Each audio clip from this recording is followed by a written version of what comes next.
Fibonacci. I bet you know the name. You definitely know the sequence. But what if I told you the one thing he's famous for is, well, probably the least important thing he ever did? Yeah, we all know those numbers, right?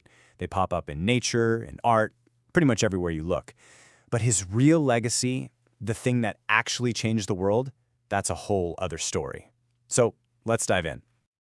All right, first up, let's meet the man behind the math, and maybe unpack that name we all think we know. So get this, his name wasn't even Fibonacci. Nope, he was Leonardo of Pisa, born way back around 1170 in what we now call Italy. So you're probably wondering, where did Fibonacci even come from? Well, it was a nickname, basically. A historian slapped it on him centuries later. It's just short for the Latin Filius Bonacci, which literally just means son of Bonacci. A simple family name that, ended up becoming totally legendary. And yeah, you see this serious-looking statue in these old engravings, but here's the thing, they're total guesses. No one, and I mean no one, has any idea what he actually looked like. These are just artists' best shots, made hundreds of years after he was gone. The real guy, he's a complete mystery. Okay, so to really get why he was such a big deal, you have to picture the world he lived in. And it was a world trying to run an economy without the number zero. Think about that for a second. All right, put yourself in the shoes of a merchant in 13th century Europe. Business is booming, trade routes are expanding, everything's getting more complicated. But every single calculation, all your accounting, has to be done with Roman numerals. IV, X, LC. And the real kicker? There's no concept of zero. And no place value. It's a mathematical nightmare. I mean, just look at this. Try multiplying 83 by 12. With Roman numerals, it's a mess, a super clunky multi-step headache. But with the numbers we use today, bam, simple. This wasn't just a puzzle. This was the daily struggle for every merchant trying to do business. And this is where our guy Leonardo of Pisa enters the scene. He brings with him a book that's about to set off a full-blown mathematical revolution across Europe. See, being the son of a big-shot merchant meant Leonardo got to travel a lot.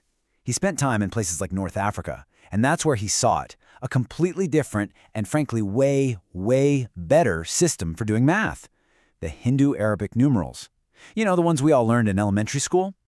He must have known right away that he'd stumbled onto something huge, something world-changing. So in 1202, he publishes his masterpiece, Liber Abaci, which just means the Book of Calculation. And his whole goal was to bring this amazing new system back to Europe and basically show everyone, hey, look how much easier this is. And you can just feel how excited he was. In the book's intro, he writes that he loved the knowledge of such an art to such an extent above all other arts. He was totally blown away by what he called the 9 figures of the Indians. He knew it was a game changer. And don't think this was some stuffy academic book just for scholars. No way.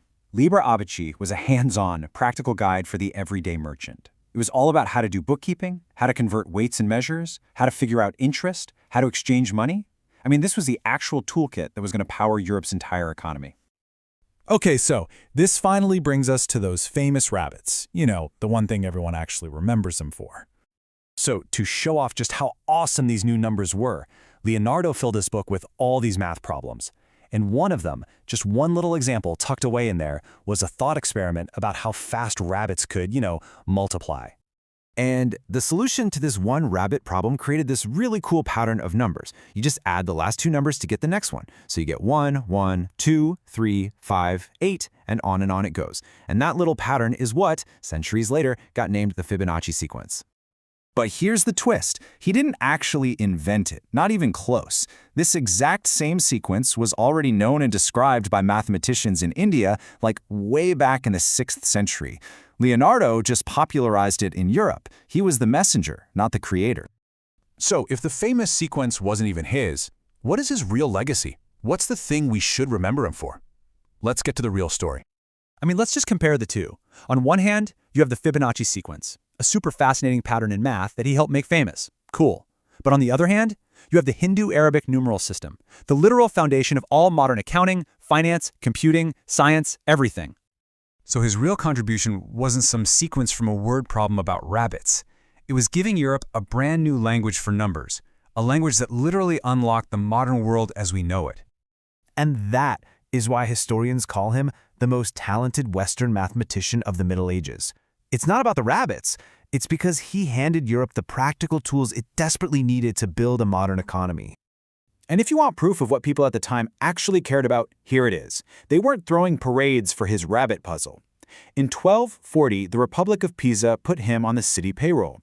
They gave him a salary for his service to the city as an accounting consultant. Think about that. They were paying him for the very real, very practical, commercial revolution he kicked off. His revolution was so successful that today we don't even see it. It's completely invisible, hiding in plain sight every single time you type a number. And that kind of makes you wonder, right? What other huge fundamental parts of our world are built on these amazing ideas whose stories we've just completely forgotten?